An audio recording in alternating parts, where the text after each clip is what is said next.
You tell your best friend everything: who you like, who hurt you, what your family is like behind closed doors, how much you hate your job, how much you secretly hate yourself. One day, something good finally happens. You get promoted, you start talking to someone new, you post a project you are actually proud of, and you send it to them first because that is your person. They say, "Oh my God, congratulations. I am actually shocked.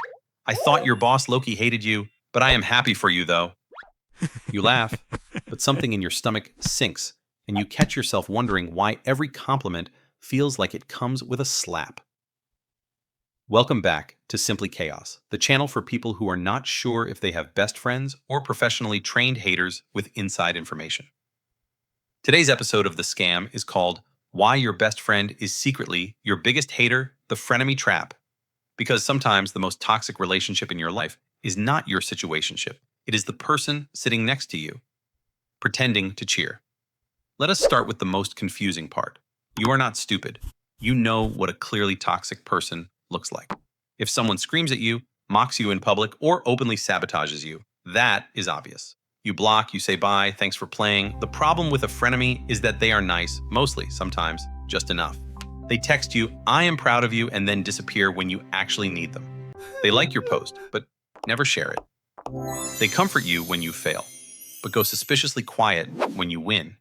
On paper, they look like a best friend, but in practice, they feel like an emotional landmine. Here is how the frenemies often show up in cute disguises. You tell them you got a raise. You say, "Dude, I finally got a raise." And they say, "What? No way. I swear I thought your company was about to fire people, but good for you." You're not that The translation impressive. is, "Congratulations. But let me remind you that you were never that impressive." You tell them someone likes you. You say, "We have been talking. It is actually going really well." And they say, "They must be blind. Just kidding. You deserve it." "Just kidding" is doing a lot of heavy lifting there. They brand it as honesty.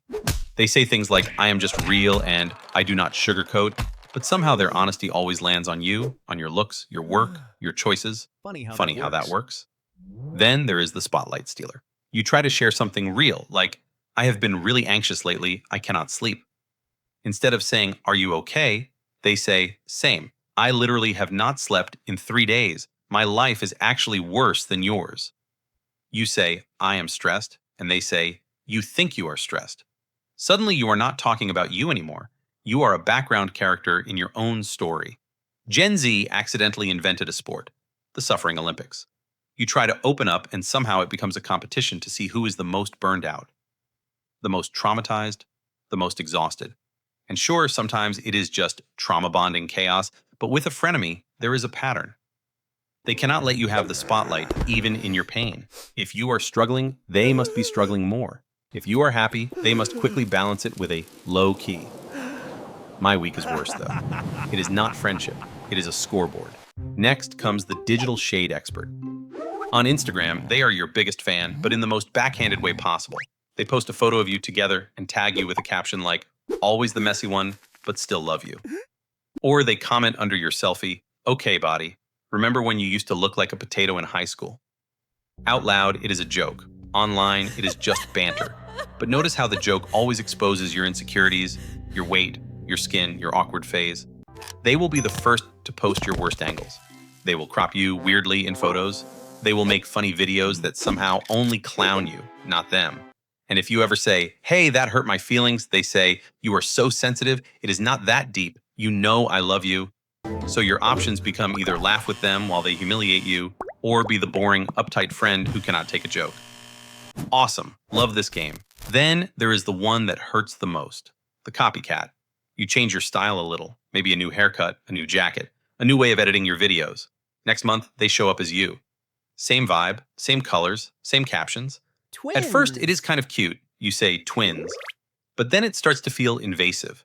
The way you talk, the music you like, the hobbies you genuinely care about slowly migrate over to them. When people compliment them, they never say, "I got this from you." They just smile and soak it up. On the surface, nothing is technically wrong, but deep down, it feels like they do not want to support you. They want to be you. And here is the mind twist. You feel guilty even noticing this. You It's tell not that yourself, deep. Everyone "I am being copies." dramatic. It is not that deep. Everybody copies each other a little." And you end up gaslighting yourself on their behalf. And yes, for the chaos lovers, sometimes the frenemy storyline does go full steal your crush mode. You vent to them about someone you like. You show them texts. You rehearse what to say. Next thing you know, that person is replying to their story more, hanging out with them more, and their name shows up next to your crush's name a little too often.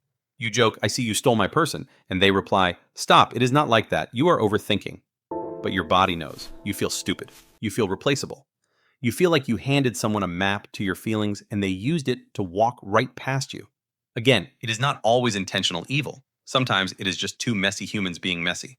But if your friend keeps ending up in low-key competition with you for attention, admiration, and partners, that is not an accident. So why do we stay? Why do you keep someone like that in your life? It is because breaking up with a friend is somehow harder than breaking up with a partner. There is rarely a clear moment. There is no we need to talk, no dramatic scene with background music.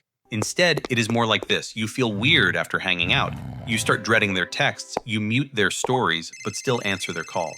You tell yourself, but we have history. We have the same friend group. We have inside jokes. If I cut them off, I will be alone. So you stay. You shrink yourself a little, so they will not feel threatened. You stop sharing good news, because their reaction stresses you out. You keep them close, even though your nervous system screams every time they walk into the room.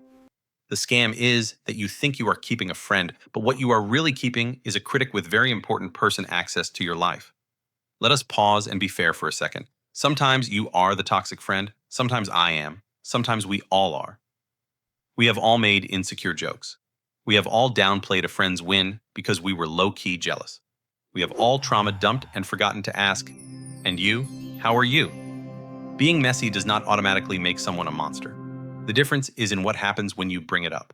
A real friend, when you say, hey, that hurt my feelings, will feel a little embarrassed, maybe defensive for a second, but then they will try to do better. A frenemy will make you feel stupid for even bringing it up. A real friend says, I am sorry, I did not realize, I will watch that. A frenemy says, wow, okay, I guess I just will not joke with you anymore. One response is growth, the other is manipulation. So what do you actually do if you recognize someone in this? First, you stop arguing with the feeling. If you consistently feel small around them, believe that.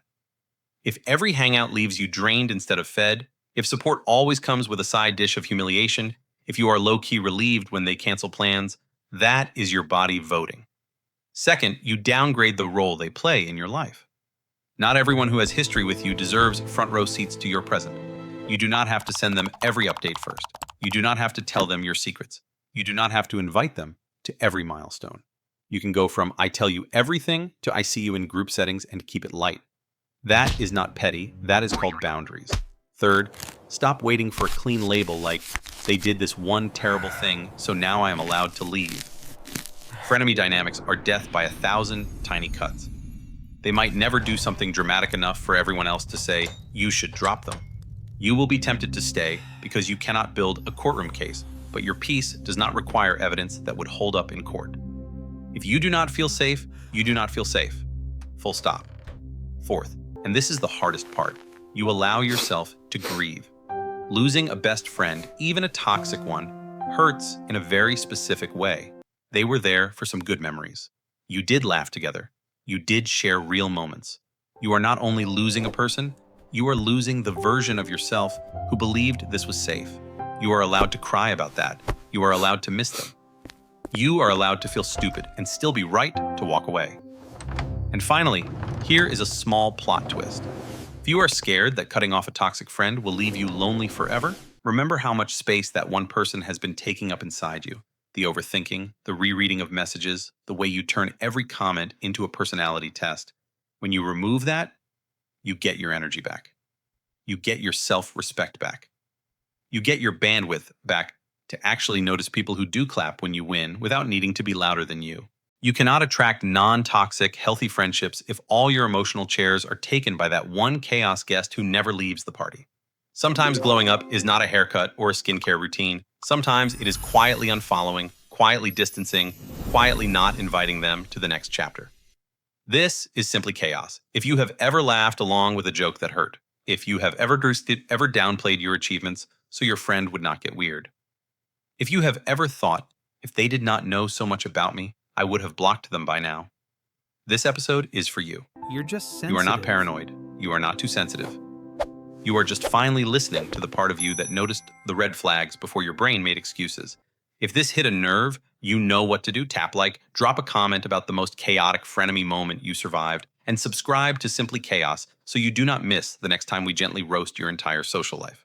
And maybe, after this video, ask yourself, does this person actually like me, or do they just like being close enough to watch? And then one more. Given my heart, my chaos, and my future, who actually deserves a front row seat in my life?